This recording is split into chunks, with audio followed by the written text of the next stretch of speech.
said Africa was weak. They said Africa was poor.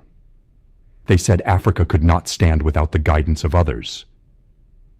But today, a new voice rises above the noise of lies and distortion. A voice that refuses to be silenced. Ibrahim Traoré, the young and fearless leader of Burkina Faso, is not just speaking to his people. He is speaking to the world.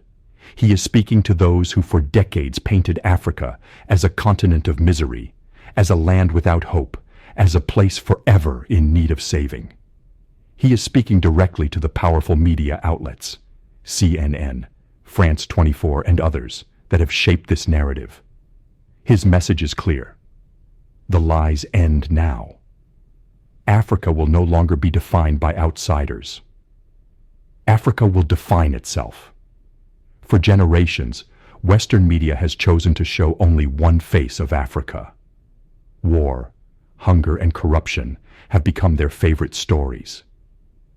But what they never show is the resilience, the innovation, the culture, the brilliance of Africa's youth, and the richness of its soil. They never show the farmers feeding millions, the engineers building cities, the students shaping tomorrow. Instead, they choose the images that reinforce their version of the truth. Ibrahim Traoré challenges this. He stands up and says, "We are not what you make us out to be. We are not victims. We are not beggars. We are not your experiment.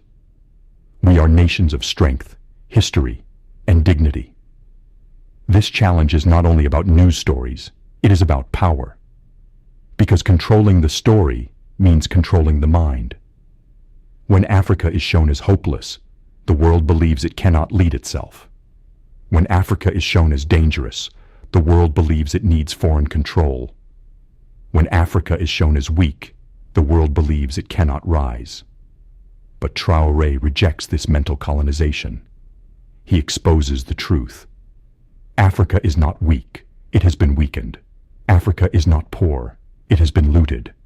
Africa is not voiceless, it has been silenced. And now the silence is broken. His words are not just accusations. They are a call to action. He tells Africans everywhere, stop waiting for approval, stop waiting for recognition, stop waiting for someone else to tell your story. Tell it yourself.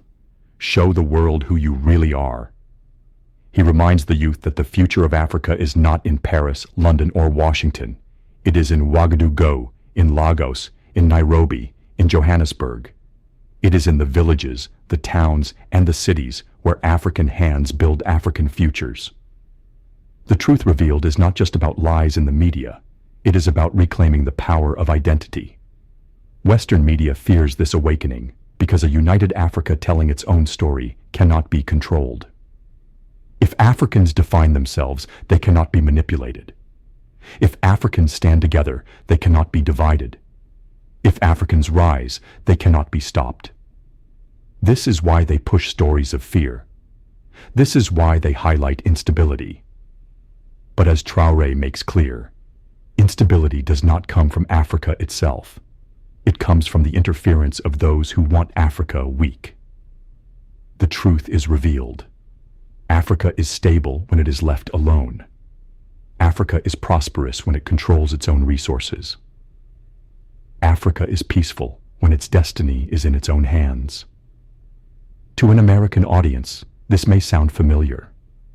It echoes the cry of the American Revolution, the demand for freedom, for representation, for dignity. Just as America once refused to bow to empires, Africa today refuses to bow to those who disguise control as partnership. Traoré's words are not just for Africans, they are universal. They remind us that no nation, no people, should ever allow outsiders to define who they are. And so the challenge continues. Ibrahim Traoré challenges not just CNN or France 24, but the entire system of media that profits from Africa's suffering. He exposes the truth. For every negative story broadcast about Africa, there are 100 positive ones ignored.